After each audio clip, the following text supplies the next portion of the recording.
The demolition crew couldn't have done a better job of leveling a brick and mortar building in just seconds flat on Friday. That was the scene near the corner of Worthington and Chestnut Streets around 5:30 p.m., when a natural gas explosion laid waste to Scores Gentlemen's Club, the strip joint at 453 Worthington Street. The blast also rendered two other buildings irreparably damaged, shattered windows of neighboring structures, and damaged multiple other buildings within a 3-block radius of the explosion. After the sun rose Saturday, Columbia Gas crews and public safety officials hit the ground running, searching for clues as to what may have caused the powerful blast heard for miles in every direction. Small crowds of people were already scouting out areas near the blast site to see if they could catch a glimpse of the carnage caused by the explosion, which injured around 18 people and left a gaping hole in the ground. Springfield Police Lieutenant Robert Moynihan said gawkers should stay home because the authorities have ringed off a multi-block area around the blast site, and anyone who tries to enter that area will be turned away. If people want to be helpful, they should stay away, Moynihan said. We're trying to minimize sightseers because it's just going to create more of a situation, he said. A motorist attempting to turn west onto Taylor Street from Spring Street, a good few blocks east of the explosion site, was stopped by a police cruiser after an officer quickly activated her lights and siren and lurched forward to stop the vehicle in its tracks. Drivers will essentially not be allowed to travel east of Dwight Street between Taylor Street on the north, Pearl and Hillman Streets on the south and Spring Street on the east, forming a large, rectangular grid that's off limits to drivers until further notice, authorities said.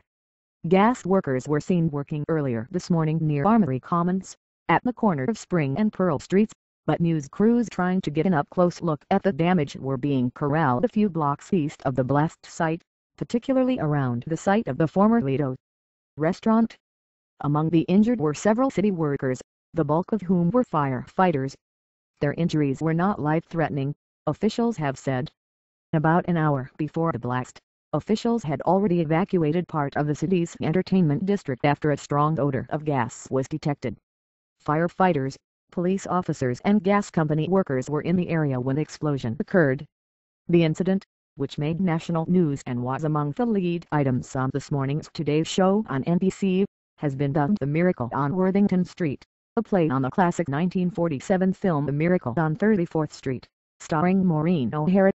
It was Lieutenant Gov. Timothy T. Murray's remark at a post-explosion news conference Friday that sparked national media attention. This is a miracle on Worthington Street that no one was killed, Murray said.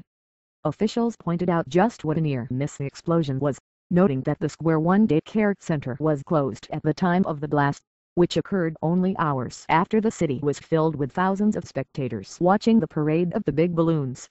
Murray and Springfield Mayor Dominic J. Sarno were attending the tree-lighting ceremony when the explosion occurred. Sarno said some people mistakenly thought the boom was part of the holiday event. The explosion left at least 3 buildings irreparably damaged, including the strip club, and prompted emergency workers to evacuate the 6-story apartment building that was buckling, police said. Some area residents were evacuated to a makeshift shelter at Central High School, which is now doubling as an information center for those affected by the blast. Sheila Doran, a spokeswoman for Columbia Gas of Massachusetts, said the company will continue to monitor for any potential leaks within several blocks of the blast site. She said the company had already scanned the area and had not yet found any measurable readings. Officials said they did not yet know the source of the leak.